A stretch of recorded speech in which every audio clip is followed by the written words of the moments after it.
Hello, in this video we're going to demo how to use the Swingbench Load Generation tool to generate a load against Exadata Database Service on Exascale. Swingbench is a free open source load generation tool written in the Java framework. It's available for download from dominicgiles.com. The load generator will be downloaded and we're going to install it onto an OCI VM, and from there we'll get it to install a sample schema which will generate load against onto the Exadata Database Service on Exascale. Swingbench can be run completely from the command line, or it provides a graphical user interface. For this demo, we're going to use the graphical user interface, so we'll need to install VNC on our VM to provide us with a window manager to do this. And there's a great blog by Maria from sqlmaria.com on how to set up VNC on an OCI VM. Once we've set up VNC, we're going to install Java, and we need JDK 17 or later to support. Then we can disable the firewall on the load generator VM and open ports 1521 for Oracle traffic and the needed ports for VNC, typically ports 5900 through to 5905, depending on how many VNC servers you're running within the security lists of OCI. We'll configure a pluggable database, and then we'll get the Swingbench OE wizard to install a table space and samples schema within that pluggable database, install the sample data. And once this is done, the setup is complete, and we can then use the Swingbench workload generator to generate load against that database. And we can use this particular workload to generate either a light or heavy OLTP type workload against the database. So the following demonstration is going to go through those steps we've just discussed. So we will create an OCI compute instance, and on there we will install a VNC server. This will allow us to make use of Swingbench's graphical user interfaces, so we don't need to use the command line ones. Swingbench requires the Java framework, so we will have to install Java onto our VM.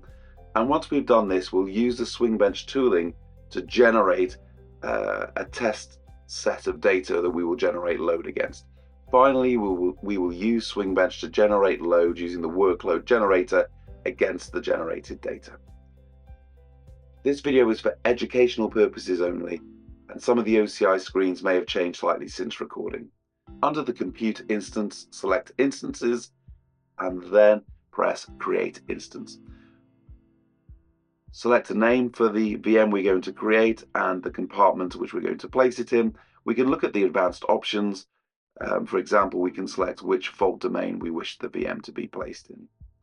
Under the image and shape, we can change the image we're going to install. The default is Oracle Linux 8, but there are other options available to us. We will select Oracle Linux Cloud Developer 8.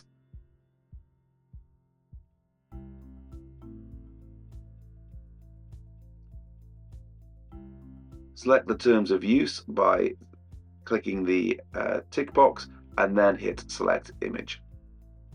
When thinking about networking, we need to select a network that is able to reach our Exascale deployment. We'll select one that we pre-created. And then we need to provide SSH keys to our VM instance so we can connect to it. And we can either get the system to generate them or we can upload our own. Once we've made our choices with the keys, we can then just hit create instance. This will take us to the instance page, and when it's finished provisioning, the square will turn green, and we can see on this page information such as the IP addresses that have been generated and the state of the VM itself.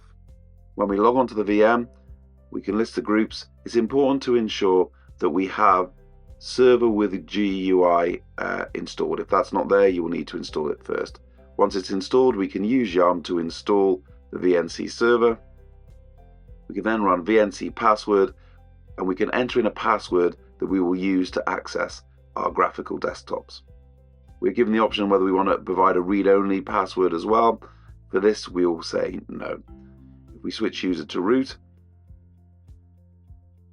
we can then create a service for VNC server, so VNC server will start when the VM is restarted.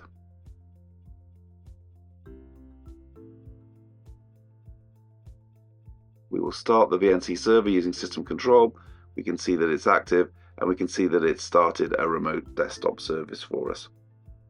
Our next job is to install Java. So we'll download Java from the web, and we'll copy the RPM onto the VM.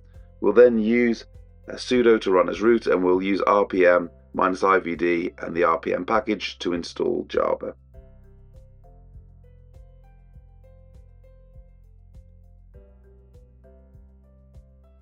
Once Java is installed, we can use sudo update alternatives config Java to select the version of Java we want to run by default. So if there's multiple versions of Java installed on the system already, we want to ensure we're running the latest one that we have just installed.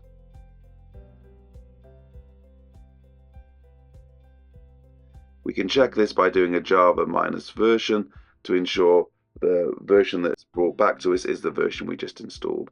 Now we have VNC and Java. We can use the VNC server. We can connect to the graphical desktop. Once we're on the graphical desktop, we can move to the Swingbench home directory, into its bin directory, and run the OE wizard. This will bring up a window, and we are going to use version 2 of the test, the SOE test. This is the default, so once the window is started, we can just hit next and next again. We will use this tool to create the schema and load the data. In this screen, we will add in the connection string to our Exascale database, and then we'll pass in the username, password, and table space that we're going to use for the test data. We have some database options we can use, such whether we're going to have partition tables, if we're going to use compression, and whether we're going to use a big file table space or not. So for this example, we'll be using hash partitioning, we will be using advanced compression, and we will be using a big file table space. In this screen, we select how much data we are going to generate. So we will just have a very small schema of around 1 gigabyte. Notice how much temporary table space is required to support the data set that we've selected. We can select the level of parallelism in which this is going to be built, and once we hit finish, it will then start by creating the schema, the table space, and then inserting the data into the table space that we specified.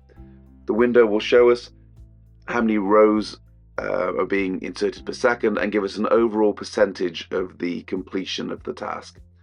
We will use this generated schema, this generated data within the schema, when we run the workload generator within Swingbench to actually run the test.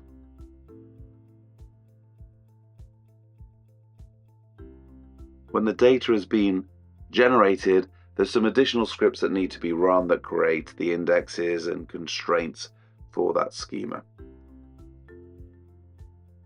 Once these scripts have been run, the data generation or schema generation process is complete, and it will provide us with a window that will show us all of the valid objects, any missing objects, and any invalid objects. So we need to check to make sure that it's all good. We can see that it's telling us that the schema's generation has been successful.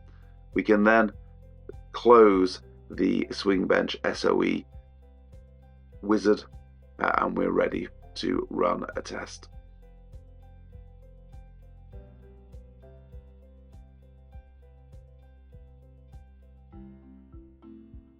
We can then log on to the schema in the database, and we can run various selects to get an idea of things like the size it's taking up, and we could also, if you wanted to, count the number of rows in each of the tables that were created by the SOE generator. Once we're happy with the data in the database, we're now ready to start testing. We provide the connect string to our database to the workload generator and press play. This will generate load, and as you can see, there are various graphs that show things such as transactions per second, transactions per minute, DML operations.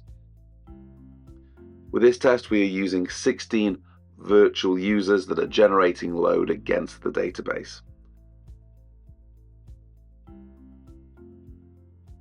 We can stop the test, we can change the configuration, so we can change the number of virtual users.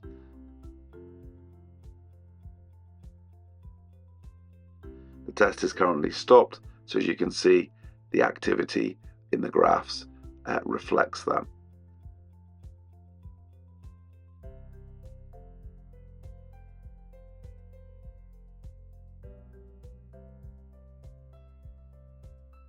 We can change the number of users, number of virtual users.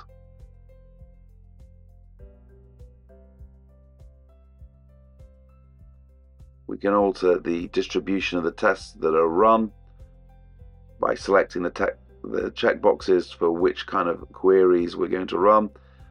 If we change the number of virtual users to 24 and restart the test, we can see that 24 users are started and the load is generated again.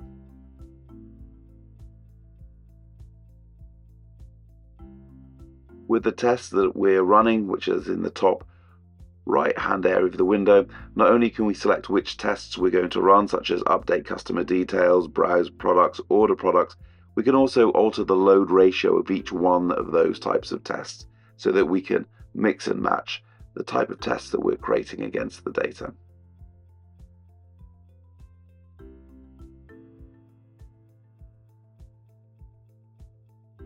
This ends the overview video for installing an OCI VM running Swingbench against an Exadata Database Exascale infrastructure. Thank you for watching.